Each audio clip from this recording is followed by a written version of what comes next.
there again.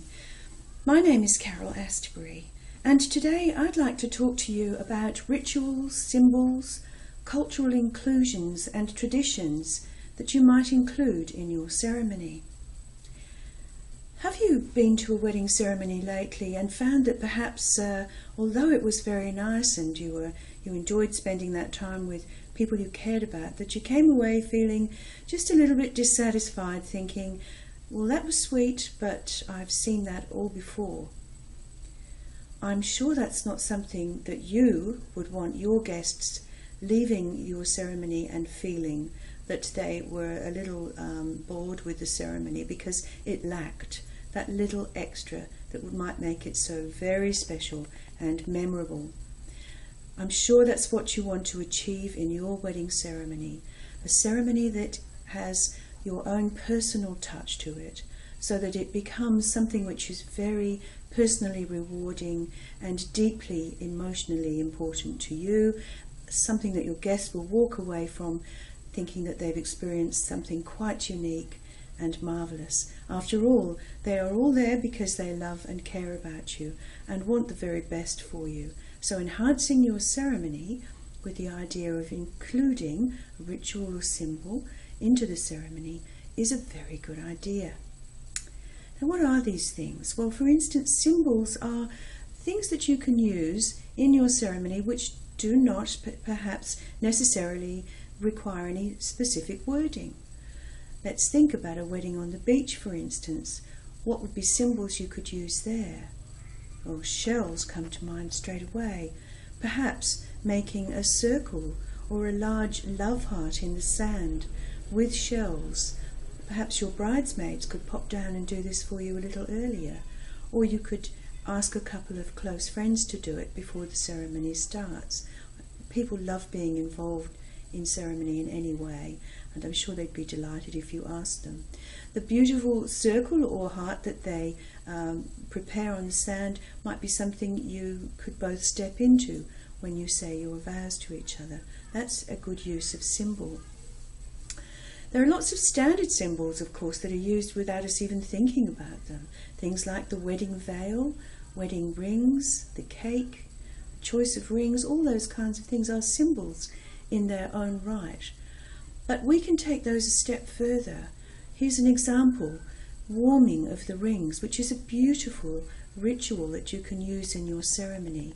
The wedding rings are placed in perhaps a little organza bag so that they'll be safe, and if they're dropped in the grass, they're not going to disappear.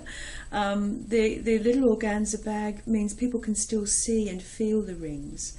So what you would do in the ceremony is the rings will be passed through the bridal party and to the guests. Often we just restrict this to perhaps immediate family and closest of friends. If you've got 250 people at the wedding, it really wouldn't work if all of them were doing it.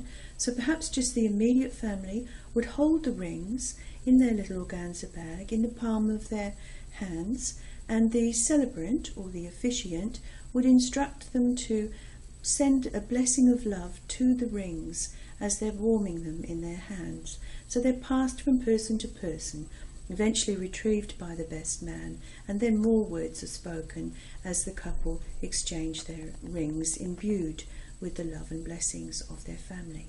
It's a wonderful way of bringing people into the ceremony. Now, there are lots of other things we can think about. There are things like unity ceremonies, where perhaps a good example of a very popular unity ceremony is where 3 candles are used in the ceremony.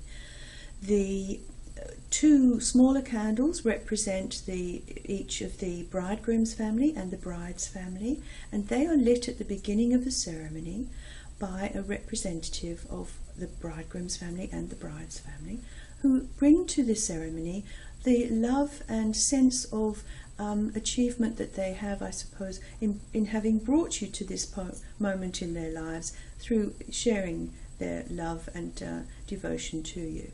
The ceremony continues, and then when it comes to the exchange of vows as a symbol of the promise that you've made to each other to stay together forever in unity, the bridegroom would light his family candle from a single taper and the bride will light her from her family candle, will light another single taper, and then together with the two burning tapers, a nice central candle, usually decorated beautifully, is lit together by the couple, and this symbolises their unity in marriage. Now there are all sorts of other things you can use. You can use lots of natural things like water. You can use pebbles, where the pebbles might be warmed and imbued with blessings, and then they can either be collected up afterwards or perhaps tossed in the water. Water has great powers of holding dreams, for eternity. That's how we like to refer to it. Now, of course, you could go the whole hog and have a really rich ceremony full of tradition and full of ritual and symbol, and use a hand fasting ceremony. This takes quite a bit of explaining, but I will be putting more details of all of these kinds of rituals and ceremonies onto the website shortly. That's weddingplansguide.com. All our members will be able to access these ceremonies. So there's lots of things for you to think about there. Don't forget to ask the family whether there might be some particular traditions that they've used. There might be some cultural items that you can include in your ceremony that have been used in the family in the past. I've had people use wonderful things that have become heirlooms, such as grandfather's ring as a wedding ring, or mum's veil, or whatever. They're all lovely things to include, and they make your ceremony unique and very precious. So please have a think about this before you decide on the wording of your ceremony. Sometimes it doesn't need to add an awful lot of length to the ceremony. For instance, just incorporating some special flowers or some special things that we've talked about, like shells or stones. They really don't take much more than a few sentences to explain, and they do make the ceremony so much more meaningful. Well, I'll leave you with those thoughts, and if you become a member of Wedding Plans Guide, you will be able to access lots of these in the resources section. So I'll sign off for now. That's Carol Astbury saying goodbye for now, and happy celebrating.